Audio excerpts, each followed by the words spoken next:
السلام علیکم ورحمۃ اللہ وبرکاتہ۔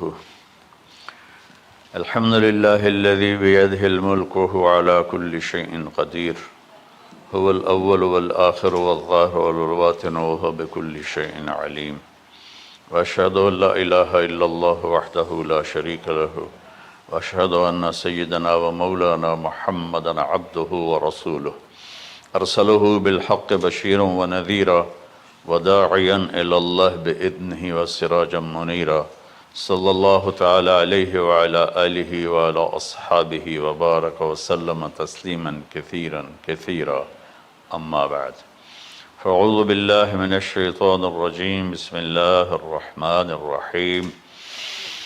ان ابراہیم کان امۃ قانتا حنیفا للہ ولم یک من المشرکین شاکرا لانعمہ اجتباہ وہداہ الی صراط مستقیم، ثم اوحینا الیک ان اتبع ملۃ ابراہیم۔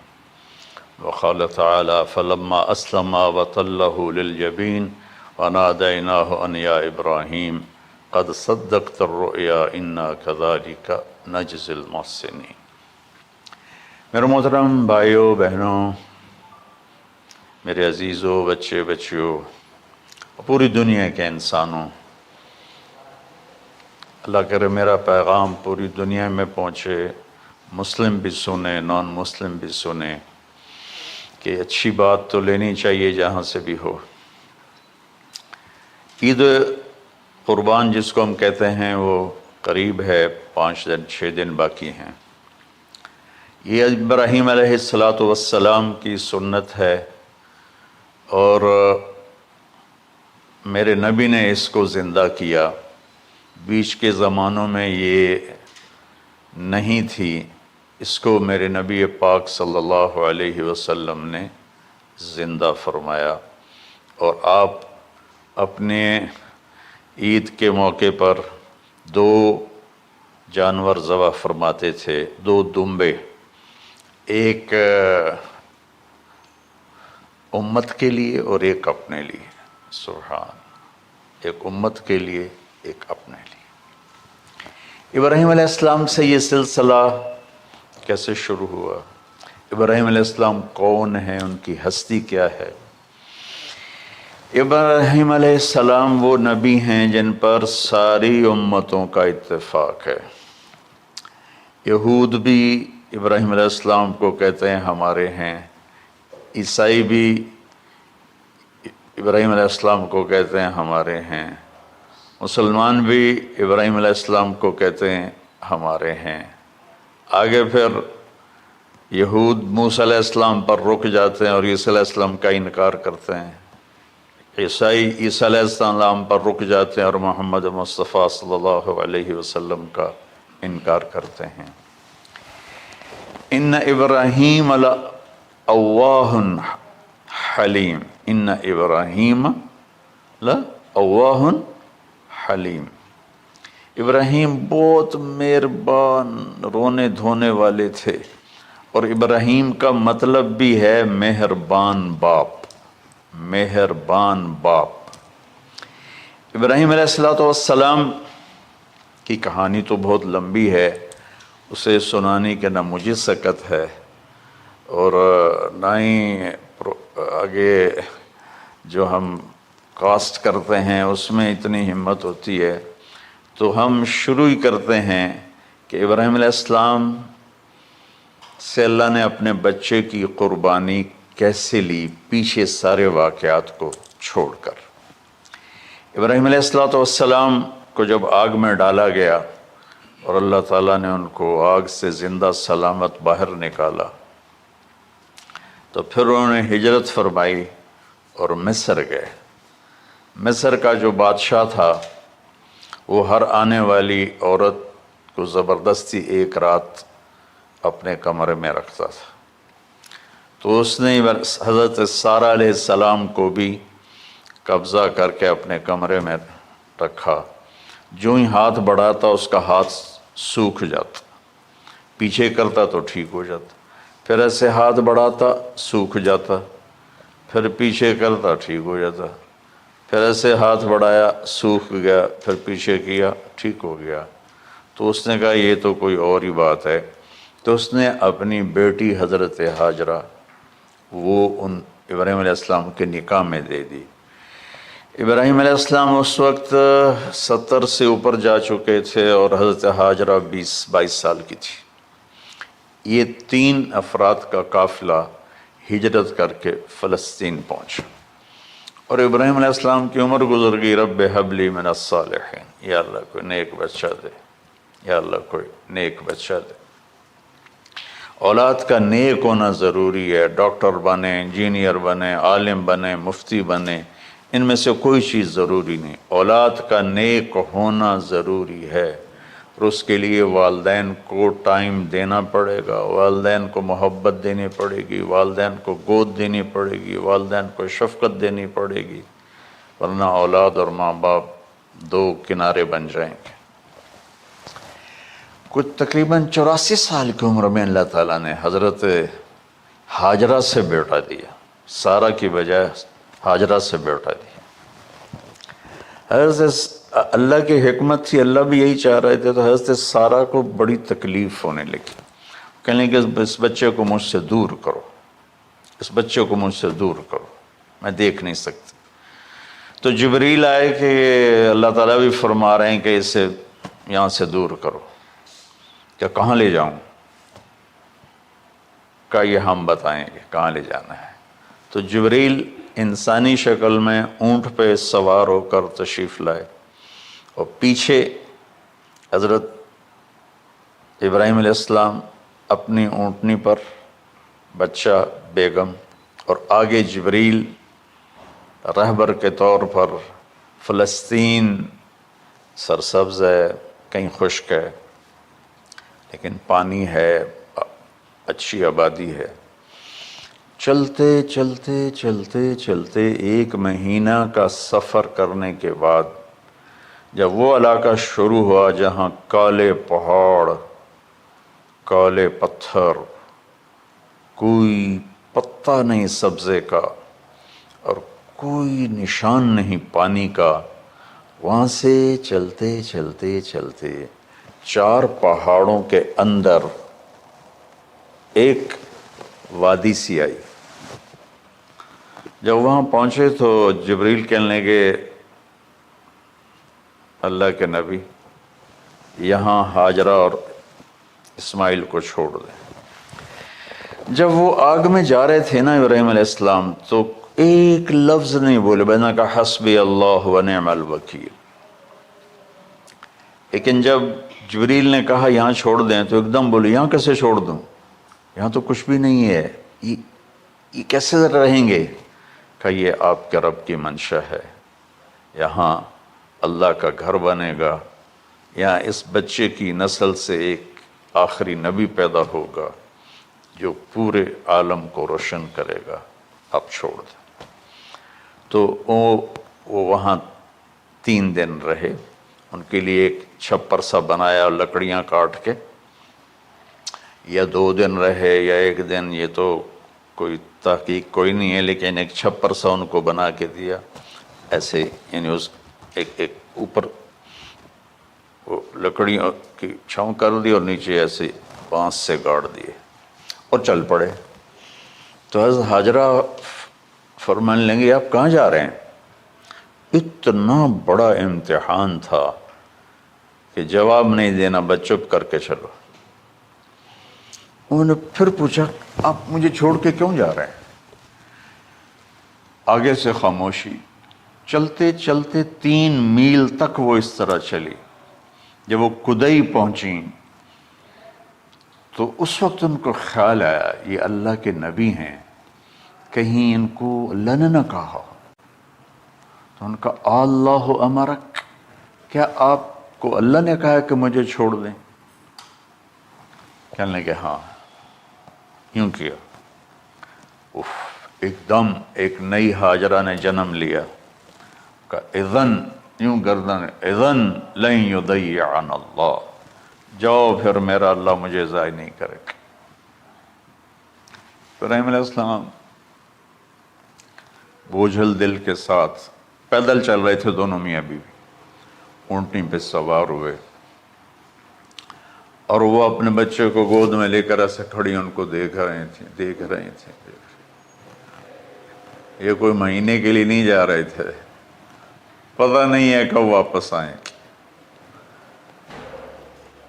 اج دے وچھڑے قد ملن گے، جانے رب رحمان۔ دیکھتی رہیں۔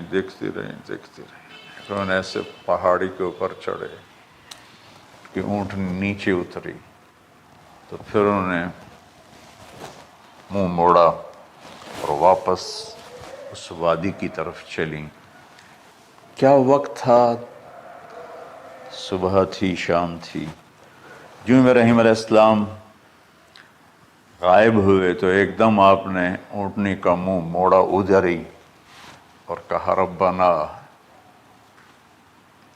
انی اسکنت من ذریتی بواد غیر ذی زرع ربنا لیقیموا الصلاۃ۔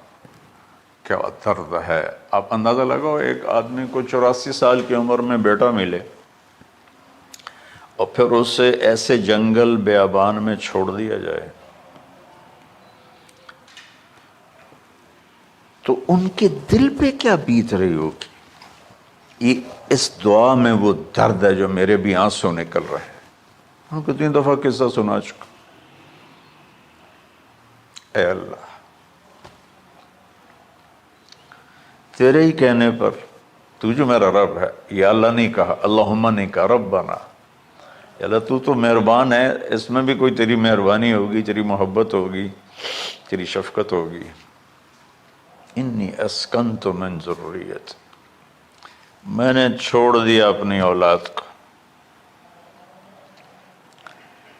یا اللہ میں نے وہاں چھوڑا جہاں نہ پتا ہے، نہ دانا ہے، نہ پانی ہے۔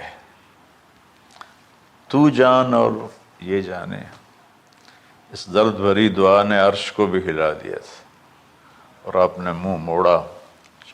اس باپ کو سوچو جو ہر قدم پہ اپنے معصوم بچے سے دور ہو رہا ہے، اور اس ماں کو سوچو جو ہر قدم پہ اپنے خامن سے دور ہو رہی ہے۔ ابراہیم کی منزل تو آگے گھر ہے، 2 بیویاں اور ہیں، ادھر تو پتھروں کے ساتھ دوستی ہے۔ جب ہاجر، میں ایک دفعہ میں ایسے سوچ میں بیٹھا، میں اتنا رویا۔ میں نے کہا جب وہ ہماری ماں ہاجرہ وہاں اکیلی بیٹھی ہوگی، اور چاروں طرف اونچے اونچے پہاڑ تھے، اور اندر بیٹھنے والے کو باہر کا پتہ نہیں، باہر والے کو اندر کا پتہ نہیں۔ تو شام ڈھلی ہوگی تو اندھیری رات نے کیا ظلم ڈھایا ہوگا، کالے پہاڑوں کا اندھیرا، اندھیری رات کا اندھیرا۔ تارے بھی حیران ہوں گے، یہ کون بی بی بیٹھی ہوئی ہے۔ ستارے روزانہ ہی نکلتے تھے، لیکن آج وہ ایک نیا تماشا دیکھ رہے ہیں کہ ایک معصوم شہزادی ایک معصوم بچے کو گود میں لے کے بیٹھی ہے، کون اسے یہاں چھوڑی۔ چاندنی رات ہی تو چاند بھی حیران ہو رہا ہوگا، یہ کیا ہو رہا ہے، یہ کیا ہو رہا ہے، یہ کیا ہو رہا ہے۔ اور وہ تنہا جان آسمان کو دیکھتی ہوگی، یا اللہ یہ میرے ساتھ کیا ہوگی۔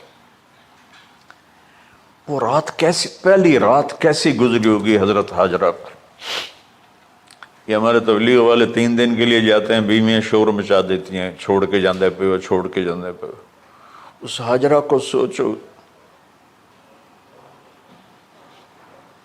جس پر اندھیری رات تھی، اور اسے کچھ پتہ نہیں تھا میرے ساتھ کیا ہونے والا ہے۔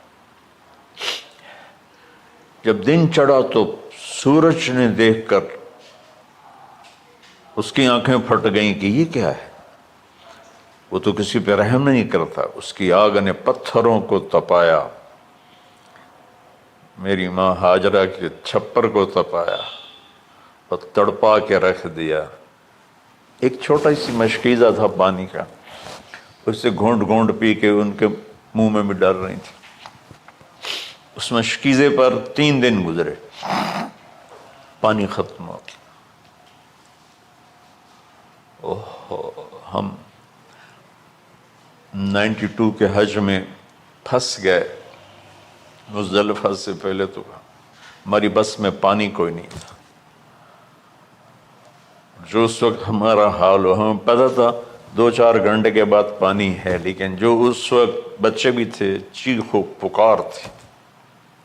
ہاجرہ کی چیخیں کون سن رہا تھا؟ اور ادھر اسماعیل کی دھاڑ دھاڑ شروع ہو گئی، پیاس کی وجہ سے، بھوک کی وجہ سے. بے بس ماں دیکھ رہی ہے، میں کیا کروں؟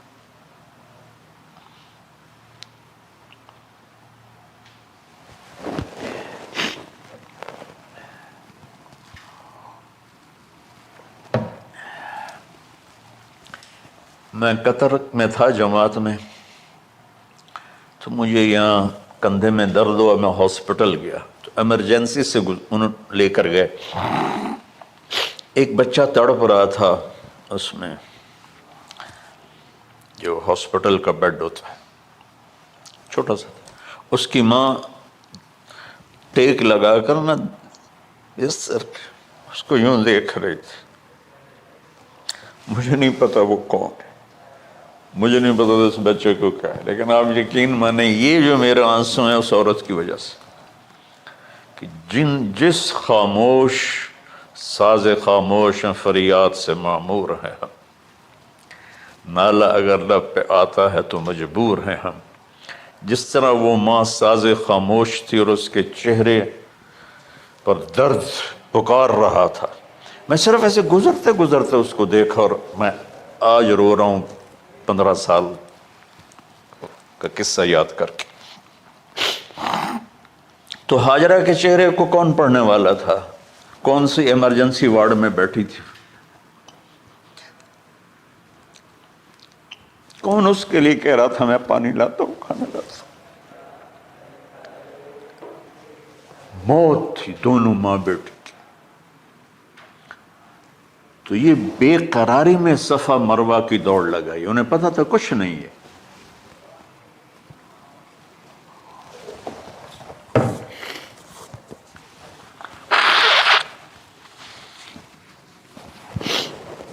انہیں معلوم تھا کچھ نہیں ہے، لیکن وہ اس کو تڑپتے دیکھ نہیں پا رہے. وہ بھاگیں، صفا پہ چڑھی، ادھر دیکھ ادھر دیکھ، ابھا دیکھاں لمحہ دیکھاں، ڈٹھی دل کو دیواں ٹیکاں، سجن مل سم کے مر پوساں. یہ ہماری سرائکی کا شاعری ہے.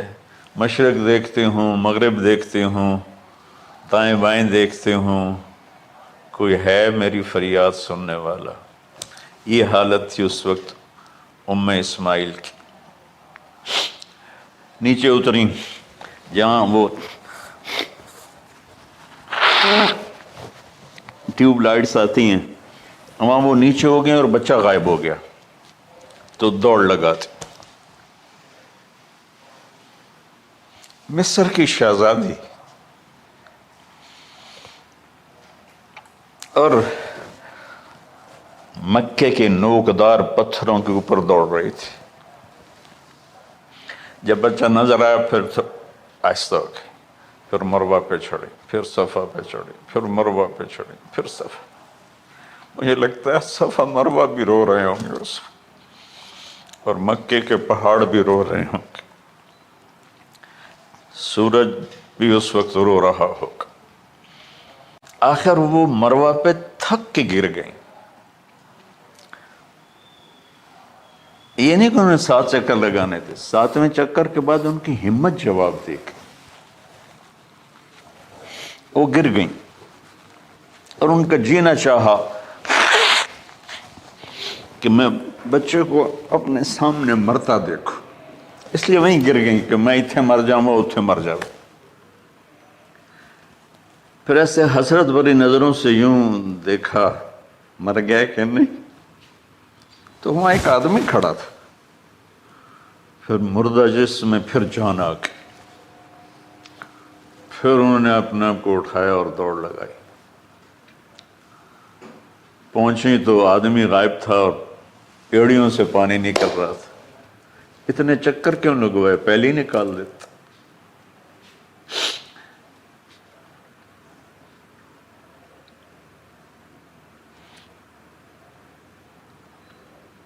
عاشق ہوں میں عشق کماں میں، دل رکھیں وانگ پہاڑاں ہو،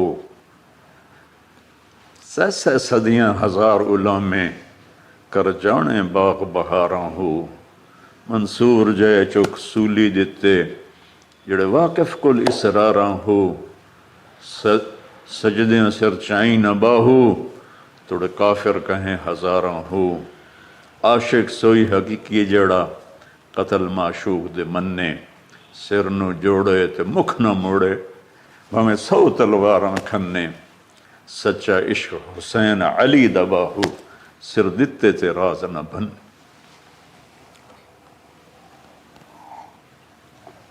کوئی ابراہیم کا گلہ نہیں، شکوہ نہیں۔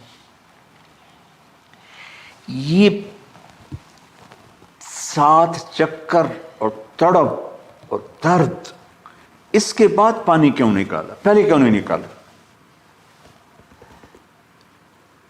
کہ عشق کا راستہ ہی ہے، میرے گھر کے راستے میں کوئی کہکشاں نہیں ہے، راستہ عشق اشقا سے۔ اشقا کہتے ہیں آکاس بیل جو درخت کو چمڑ جاتی پیلی، تو وہ درخت اس کا ایسا عاشق ہوتا ہے، سب کچھ اس کو کھلا کے خود خوش ہو کے جل کے بالن بن جاتا ہے۔ اس سے اشقا ہے کہ عشق ایسی چیز ہے، عشق تے آتش ڈوہیں برابر، اتے عشق دا تاؤ تکھیڑا، آتش ساڑے کخت کا نیرا، عشق ساڑے دل جیڑا۔ خواجہ غلام فرید صاحب کی شاعری سنا رہا ہوں کہ عشق میں بھی آگ ہے اور لکڑی میں بھی آگ ہے۔ لکڑی کی آگ خس و خاشاک کو جلاتی ہے، اور عشق کی آگ دل کو جلا کے برباد کر دیتی ہے۔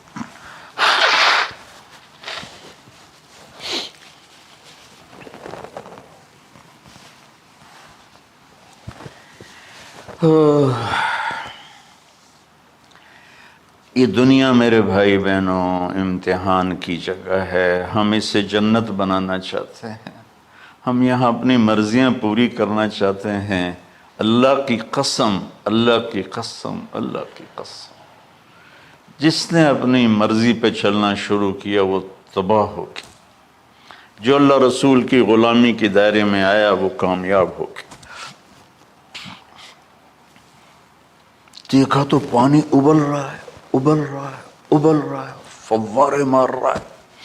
تو اس وقت عبرانی لینگویج تھی تو ان کا زمزم زمزم، ٹھہر جا ٹھہر جا ٹھہر جا۔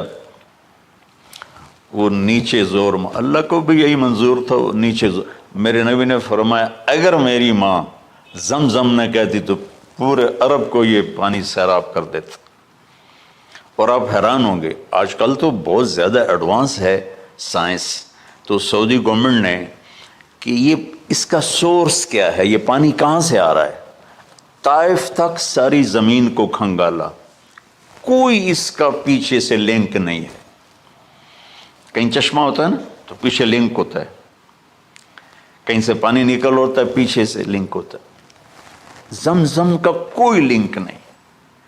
جو ہی موٹر چلاتے ہیں تو 8-9 جھرنے ہیں، سوراخ، وہاں سے پانی ابل ابل کے آنا شروع ہو جاتا، اور جو ہی موٹر بند کرتے تو وہ جھرنوں کا پانی بند ہو جاتا۔ اس میں نہ مچھر ہے، نہ اس میں کوئی کیڑا ہے، نہ کوئی مکوڑا ہے، پاک صاف پانی، زمزم زمزم۔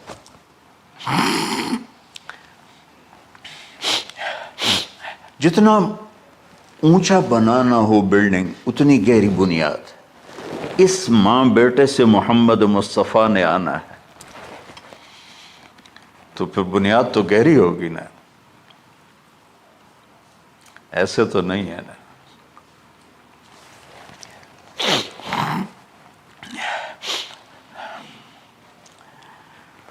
تو چونکہ محمد مصطفیٰ صلی اللہ علیہ وسلم کو اس بچے اور اس ماں سے اللہ نے وجود دینا، پیچھے ابراہیم والد ہیں دینا، ابراہیم علیہ السلام کی نسل میں 4000 انبیاء آئے، بنو اسرائیل میں 4000 اور حضرت اسماعیل علیہ السلام کا ایک ہی جو 1.25 لاکھ پہ بھاری نہیں ہے بلکہ کل کائنات پہ بھاری ہے اللہ کے بعد. تو اس لیے پسائی ہوئی یہ جو بناتے ہیں اپنی باڈیز، وہ اپنی کتنی پسائی کرتے ہیں، وزن اٹھاؤ دوڑو، وہ کیا کیا اپنے آپ کو مشقت میں ڈالتے ہیں، تب جا کے وزن وہ نکھر کے آتے ہیں. یہاں کوئی آبادی نہیں تھی. یمن سے لوگ جاتے تھے شام تجارت کے لیے. تو قبیلہ جرہم کا گزر تھا، پانی نہیں تھا، تو وہ پانی کی تلاش میں تھے. انہوں نے پرندے دیکھے. وہ کہنے کہ پرندے تو پانی پر آتے ہیں. انہوں نے 2 آدمی بھیجے. آگے دیکھا ایک خاتون، ایک بچہ اور کنواں تو نہیں تھا، پانی چشمہ. تو وہ سارے آئے اور کہا کہ بہن ہم یہاں ٹھہر جائیں. کہا ٹھہرو لیکن پانی میرا. انہوں نے کہا ٹھیک ہے پانی آپ کا ہے. تو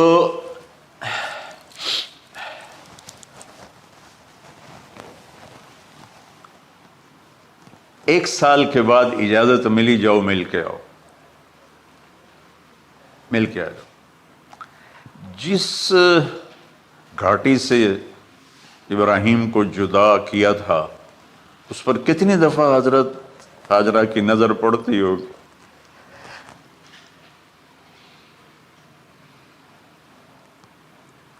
اگر آپ اس کو فیل کریں تو یہ قصہ بیان ہی نہیں ہو سکتا، بس رونا ہی پڑے گا.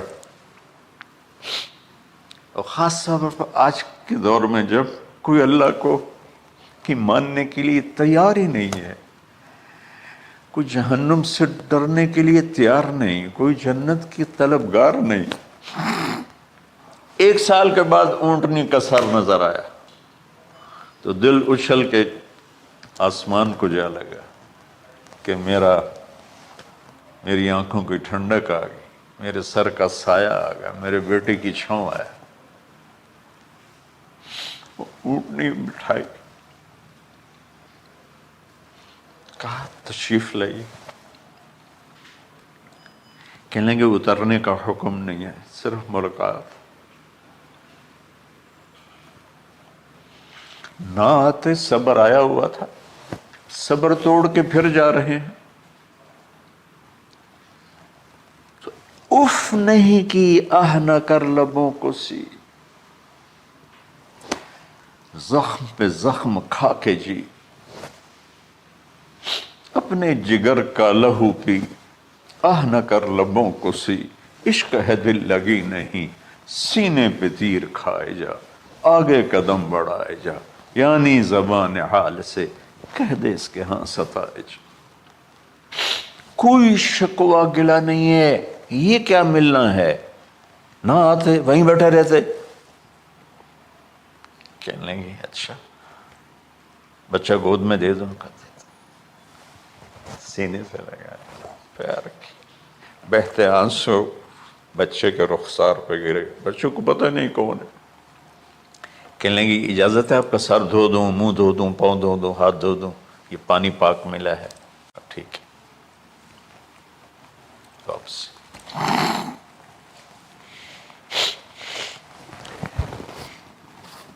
فلما بلغ معه السعي، جب وہ بچہ بھاگنے دوڑنے لگا، دل میں اتر گیا، نظروں کو بھا گیا، تو خواب آنے شروع ہوئے. قیمتی چیز قربان کرو، پتہ نہیں کتنی بکریاں قربان کر دیں.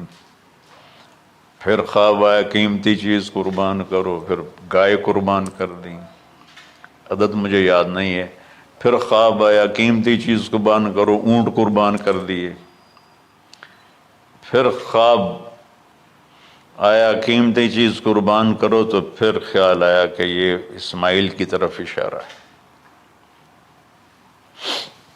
1500 کلومیٹر ہے، 1 مہینے کا اونٹ کا سفر ہے. چھری لے کر ایک باپ بچے کو ذبح کرنے جا رہا ہے. اس مہینے کے ہر منٹ نہیں، ہر سیکنڈ میں اس کے دل پہ کیا گزر رہی ہوگی، کس لیے جا رہا. ساری دنیا پھرتے ہیں، جب گھر واپس آنے کا ہوتا ہے تو خوش ہو رہے ہوتے ہیں کہ پاکستان جا رہے ہیں، پاکستان جا رہے ہیں۔ کتنی دفعہ اللہ نے دنیا پھرائی یہ، اور اس باپ کی عمر اب 92 سال ہو چکی، 92 سال مولانا صاحب، اور اس کی اونٹنی کے قدم کے ساتھ نہیں، ہر سیکنڈ کے ہر کروڑویں حصے میں ابراہیم کا دل پھٹتا ہوگا کہ اس معصوم بچے کو ذبح کیسے کروں۔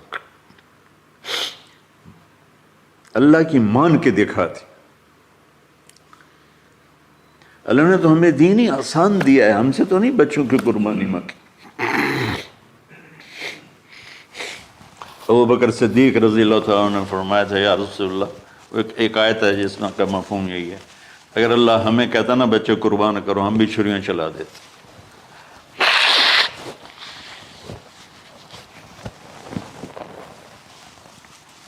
تو میں اس تصور میں جب ڈوبتا ہوں میں رونا شروع کر دیتا۔ عاصم کا بازو ٹوٹا، 6 سال کا تھا، اس کو جوڑ رہے تھے تو اس کی چیخیں نہیں کر رہی تھی، میں باہر نکل گیا، مجھ سے چیخیں سنی نہیں گئی، حالانکہ وہ اس کا علاج کرنے کے لیے کر رہے تھے۔ اور یہ 92 سال کی ہستی بڑھاپے میں 1 مہینے کی اذیت برداشت کرتے ہوئے جا رہے ہیں کہ بیٹا ذبح کرنا ہے، بیٹا ذبح کرنا ہے، بیٹا ذبح کرنا ہے۔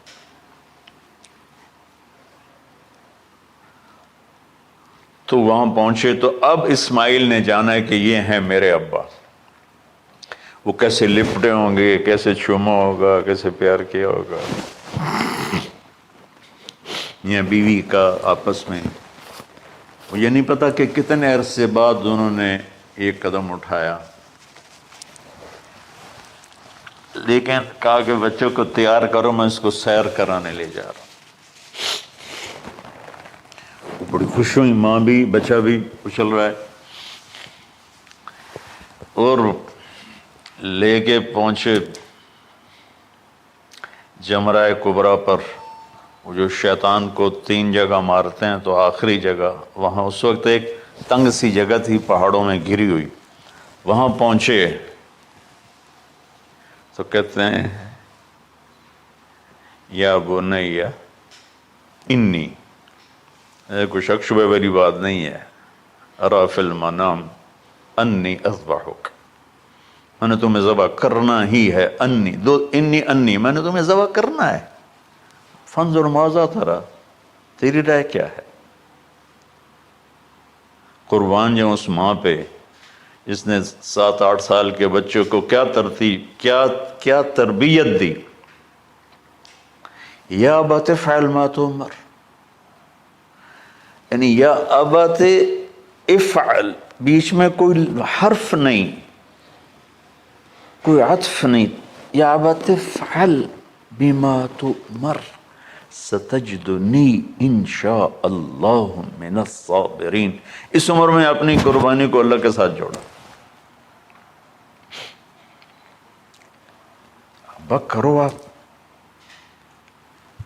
یہ جب ماں اپنے بچے کو فوکس کر، آج کی مائیں، میں گلہ کرتا ہوں آپ کے والدین سے، میں گلہ کرتا ہوں، انہوں نے اپنی اولاد کو فوکس نہیں کیا، یہ اپنے دھندوں میں اتنا پھنسے ہوئے ہیں، اپنے کاموں میں، اس بدبخت، یہ کیا فون ہے، کیا کہتے ہیں اس کو، اسمارٹ فون، سیمسنگ موبائل، اس میں اتنا گم ہو گئے ہیں کہ بچے اگنور ہو گئے ہیں۔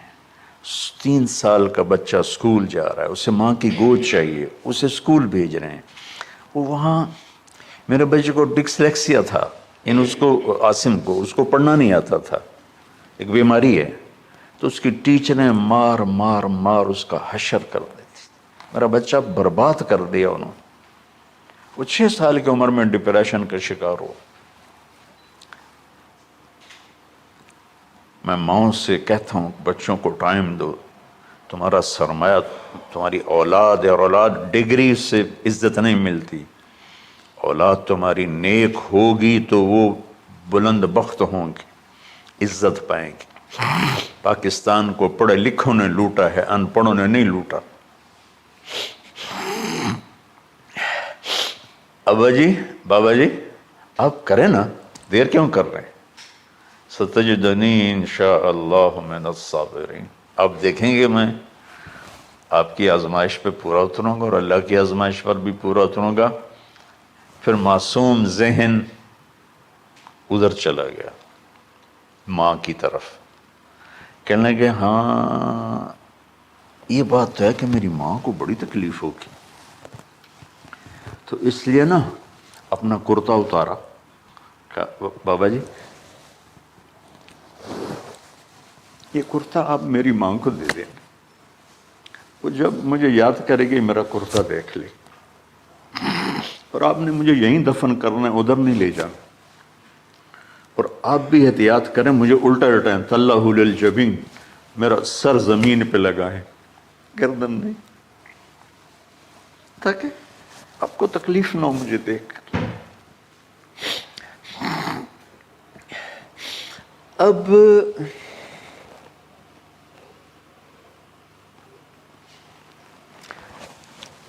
میں تو مرغی ذبح ہو رہی ہوں نا تو اس کو تڑپتے نہیں دیکھ سکتا۔ قربانی کے لیے مفتی صاحبان کہتے ہیں کہ اوپر کھڑا ہونا چاہیے، خود کرے یا اوپر کھڑا، میں نہیں کھڑا ہو سکتا، جانور جب تڑپتا ہے تو مجھے کچھ ہونے لگتا، تو میں بچوں کو بھیجتا ہوں جاؤ قربانی پہ کھڑے ہو۔ جیسے ابراہیم علیہ السلام کا تصور کر کے میری چیخیں نکل کہ انہوں نے جب ان کی کمر پہ گوڈا رکھا ہوگا یوں کر کے،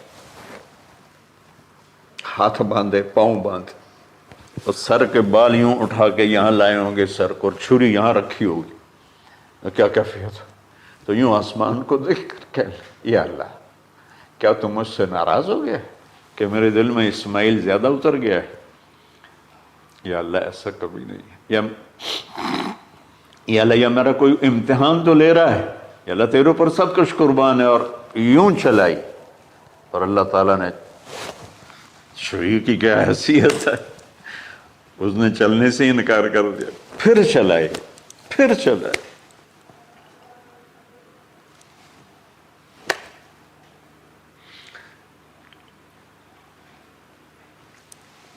بعضی کتابوں میں ہے تو صحیح، لیکن روایت کی کتنی حیثیت ہے وہ تو مجھے نہیں پتا، لیکن چونکہ یہ ایک تاریخی چیز ہے کہی جا سکتی ہے۔ کہتے ہیں پھر گئے اور چھری کو تیز کیا پتھر پر، تیز کر کے جب آئے نا اور بال پکڑے، آسمان کے فرشتے 2 دفعہ روئے ہیں انسانی تاریخ میں، آسمان کے فرشتے 2 دفعہ روئے ہیں انسانی تاریخ میں۔ ایک جب ابراہیم علیہ السلام نے ان کی کمر پہ اپنا گھٹنا رکھا کہ سر کے بال پکڑ اور چھری پکڑ کے یہ کہا یا اللہ تم مجھ سے ناراض ہو، تو آسمان کے فرشتوں کی چیخیں نکل گئی، اور ایک جب اللہ کے نبی کو طائف میں پتھر پڑے کہ اللہ من یشکو الیک ضعف قوتی، تو آسمان کے فرشتوں کی چیخیں نکل گئی جب ہمارے نبی کو طائف والوں نے مارا اس پر۔ یہ 2 دفعہ آسمان کے سب فرشتے روئے۔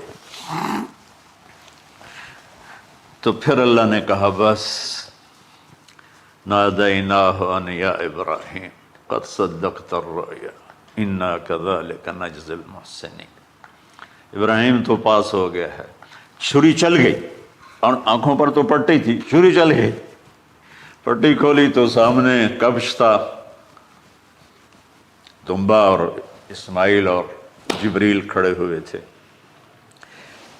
اس جانور کی قربانی ایک علامت ہے، اس قربانی سے ایک پیغام ہے کہ اپنے غلط جذبات کو اللہ پر قربان کر دو۔ ہم سے اللہ نہیں کہہ رہا بچے قربان کرو، ہم سے کہہ رہا غلط جذبات قربان کرو۔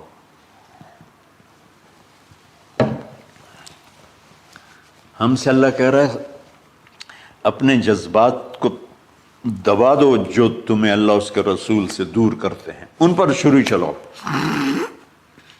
جو اللہ اس کا محبوب کہتا ہے ان کو کرنے کے لیے بھی اپنے جذبات پہ چھری چلاؤ۔ سچ بولنے کے لیے چھری چلانی ہے تو چلاؤ اپنے جذبوں پر، اب اس کو پھیلا دو۔ ساری شریعت میں اللہ نے جو احل حلالا، جو اس نے کہا ہے یہ کرنا ہے اس کے لیے اپنے جذبات قربان کر دو. وحرم حراما، اور جو کہتا ہے نہیں کرنا اس کو چھوڑنے کے لیے اپنے جذبات قربان کر دو. تو یہ ہے قربانی کی اصل حقیقت. جانور دمبے ذبح کرنا تو اس کی ایک علامت ہے، اس کی ایک علامت ہے کہ ہم میرے نبی نے حج پر 63 اونٹ ذبح کی، اپنے ہاتھ سے ذبح کی، باقی 37 حضرت علی رضی اللہ تعالیٰ علیہ السلام نے ذبح کیے. تو بھائیو، قربانی کی اصل یہ ہے کہ ہم اللہ اس کے رسول پر اپنے جذبوں کو قربان کر رہے ہیں، اپنے جذبوں کو قربان کر رہے ہیں. مولانا ابوالکلام آزاد رحمۃ اللہ علیہ کا میں مضمون پڑھ رہا تھا اسی قربانی پر، تو انہوں نے فرمایا، انہوں نے لکھا، وہ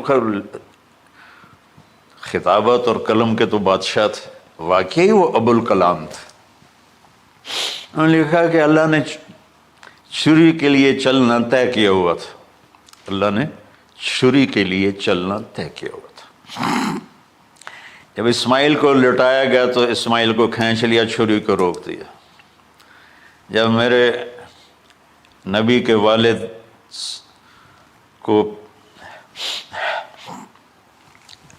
حضرت عبد المطلب جب زمزم کا کنواں کھود رہے تھے تو باپ بیٹا تھے، حارث اور عبد المطلب، تو تھک کر کے ایک دن کہنے لگے یا اللہ اگر تو مجھے 10 بیٹے دے گا نا تو میں ایک تیرے نام پہ قربان کروں گا. اللہ نے 15 دے دیے. جب وہ سارے جوان ہو گئے تو ان کو اکٹھا کیا، بچوں میں نے تو منت مانی تھی. تو انہوں نے کہا ابا جان آپ جس پہ ہاتھ رکھیں گے ہم تیار ہیں. کیا اطاعت ہے. تو کہنے لگے نہیں میں قرعہ ڈالوں گا، جو اس زمانے کا طریقہ تھا وہ تیروں کے ساتھ. تو حضرت عبداللہ کا قرعہ نکل آیا. حضرت عبداللہ سب سے زیادہ محبوب، تو انہوں نے ہاتھ پکڑا، چھرا اٹھایا. عمر بن عاص رضی اللہ عنہ کے والد عاص بن وائل ایک بہت بڑا کام کر گئے، وہ سامنے آ کے کھڑا ہو گیا. کہنے لگا یہ کام نہیں ہوگا. انہوں نے کہا یہ سردار کا بول ہے. کہا آگے بھی سردار کھڑا ہوا ہے، میں یہ ظلم نہیں ہونے دوں گا. سارے مکے والے اس کے ساتھ ہو گئے، عبد المطلب اکیلے رہ گئے. انہوں نے کہا وہ جو ہے نا قطبہ کاہنہ نجران میں، وہ جو فیصلہ کرے گی یا عصفان میں وہ مانوں گا. کہا چلو. تو عصفان یا نجران گئے قریش مکہ کے سردار. تو اس کاہنہ عورت، جیسے آج اس زمانے کی جج ہوتی تھی، مرد بھی عورت میں، اس نے کہا کہ تم لوگ قتل کا معاوضہ کیا لیتے ہو؟ کہ 10 اونٹ. کہ اچھا ایسا کرو، ایک تیر پہ لکھو عبداللہ اور ایک پہ لکھو 10 اونٹ اور قرعہ ڈالو. اگر اونٹوں کا قرعہ نکل آئے تو جتنے اونٹ لکھے ہیں وہ ذبح کر کے عبداللہ کو چھوڑ دو، اور اگر عبداللہ کا نام نکلے تو ہر دفعہ 10 اونٹ بڑھا دو. تو وہ سارے بڑے خوش ہو گئے. تو عبد المطلب نے احتیاطاً 100 اونٹ پہلے کھڑے کر لیے صفا کے ساتھ، اور حرم شریف میں اکٹھے ہو گئے. اور وہ جو تیروں سے کرتے تھے تو الانصاب غالباً اس کو کہتے ہیں، ایسا ہی ہے نا. ہاں. تو وہ 10 اونٹ عبداللہ، اس نے جو کوڑا اندازے میں والے جو پھینکا تو نکلا عبداللہ. تو وہ 10 اونٹ اس نے پہلے الگ کھڑے کیے تھے تو 20 کر دیے. پھر قرعہ ڈالا تو عبداللہ، پھر 10 اور کر کے 30 کر دیے. پھر قرعہ ڈالا تو عبداللہ، پھر 10 اور کی تو 40 ہو گئے. پھر قرعہ ڈالا تو عبداللہ تو 50 ہو گئے. پھر قرعہ ڈالا تو عبداللہ تو 60 ہو گئے. مکے والوں کی آنکھیں پھٹنے لگی، پسینے آنے لگے. پھر قرعہ ڈالا عبداللہ تو 70 ہو گئے، 80 ہو گئے. 90 جب ہوئے تو سب کی آنکھیں باہر نکل آئیں کہ اب پیچھے تو اونٹ ہی ختم ہو گئے. تو پھر قرعہ ڈالا 100 پر تو نکلا 100 اونٹ. تو سب نے نعرے لگائے. تو عبد المطلب کہنے لگے نہیں میں ایک دفعہ اور کروں گا. کیا تو پھر 100 اونٹ. پھر سب نے نعرے لگائے، کہا نہیں میں ایک دفعہ اور کروں گا. پھر کیا تو 100 اونٹ. تو پھر عبد المطلب نے حضرت عبداللہ کو آزاد کیا، 100 اونٹ خود ذبح کیے. تو ابوالکلام آزاد رحمۃ اللہ علیہ فرماتے ہیں دوسری دفعہ وہ چھری چلنے لگی حضرت عبداللہ پر. ایک واقعہ بھی اس کے ساتھ عجیب ہے. آپ بازار میں جا رہے تھے حضرت عبداللہ، تو سامنے سے ایک نا پہلی کتابوں کی عالم عورت آ گئی. اس نے اسے دیکھا تو کہا عبداللہ تیری جان بچانے پہ 100 اونٹ ڈگے تھے نا. کہاں؟ کہ ایک رات میرے ساتھ گزار لے 100 اونٹ میں دوں گی. تو اس نے نور نبوت دیکھا یہاں. تو آپ نے کہا نہیں میں عزت دار ہوں، میں یہ کام تو نہیں کر سکتا. تو پھر فرمایا کہ اللہ نے اسماعیل کو نکالا، عبداللہ کو نکالا، لیکن چھری نے چلنا تھا. جب حسین کی باری آئی تو اللہ نے چھری کو کہا چلو، اور وہ کاٹتے چلی گئی گاجر مولی کی. میرے نبی کی ساری نسل زبا کی. کتنا کہا اذکرکم فی اہل بیت، اذکرکم فی اہل بیت، اذکرکم فی اہل بیت.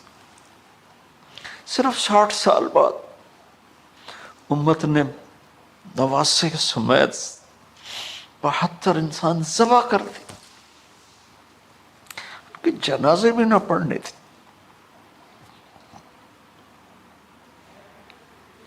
اقبال نے کہا تھا نا قتل حسین اصل میں مرگ یزید ہے، اسلام زندہ ہوتا ہے ہر کربلا کے بعد. اللہ سے محبت کرو، اللہ کے نبی سے محبت کرو، اللہ کے نبی کے گھرانے سے محبت کرو، اللہ کے نبی کے صحابہ سے محبت کرو، اللہ کے نیک بندوں سے محبت کرو. عید قربان کا فلسفہ ہے اللہ اس کے رسول کی اطاعت پہ قربان ہو جانا. عید قربان کا فلسفہ ہے اللہ اس کے رسول کی اطاعت میں اپنے جذبات پہ چھری چلا دینا. عید قربان کا فلسفہ ہے اللہ اس کے رسول کی اطاعت کے سامنے گردن کو جھکا دینا، اور اس کے لیے جس بھی کڑے امتحان سے گزرنا. ہم اللہ نہ کرے ہم امتحان نہیں مانگتے، یا اللہ نہیں مانگتے، یا اللہ نہیں مانگتے، عافیت مانگتے، عافیت. تو میرے بھائی بہنوں، ہم اللہ کی بارگاہ میں جھکے، ہم اللہ کی بارگاہ میں جھکے، اس کے رسول کی بارگاہ میں جھکے، تاکہ ہمارا یہ جہان بنے وہ جہان بنے.